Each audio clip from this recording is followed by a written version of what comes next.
Hi guys! I'm back. Magandang araw po uli. Ngayon ay nagbabalik po uli ako para i-tour sa inyo ang kakaibang sitwasyon. Yung kumbaga halo-halong sitwasyon.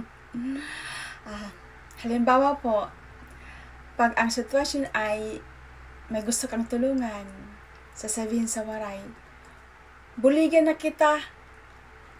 Sa Tagalog ay tutulungan na kita or tutulungan ko na kayo. Sa English naman ay I will help you. Tapos pag ang sitwasyon naman ay magtatanong ka kung saan pupunta, sasabihin sa Waray, mukain ka or makain ka or hain ka pa kadto. Sa Tagalog naman ay saan ka pupunta? Sa English, where are you going? Tapos kung ang sitwasyon naman ay maliligo, sasabihin sa Waray, makarigo ako. Sa Tagalog, maliligo ako. Sa English ay I'm gonna take a bath. Tapos kung ang sitwasyon naman ay bababa ka dahil may gustong gawin, sa Waray, ganito, mulugsong ako, kaya may eda ako buhaton. Sa Tagalog naman ay bababa ako dahil may gusto akong gawin.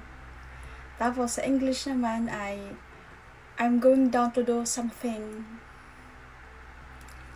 Tapos, kung ang sitwasyon naman, yung pupunta ka ng grocery dahil may bibilhin. Sa Waray, sasabihin mo na, mangumpra ako. Tapos sa Tagalog naman ay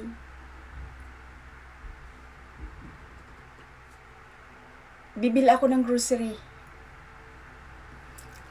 Tapos sa English naman,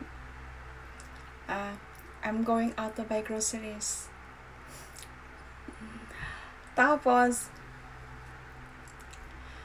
pag sa ano naman, pag papasok sa school, ganito sa Waray, musulod na ako or mo-eskwela na ako. Tapos sa Tagalog naman, papasok na ako sa eskwela. Tapos sa English naman, I'm going to school. Tapos pag ang sitwasyon naman ay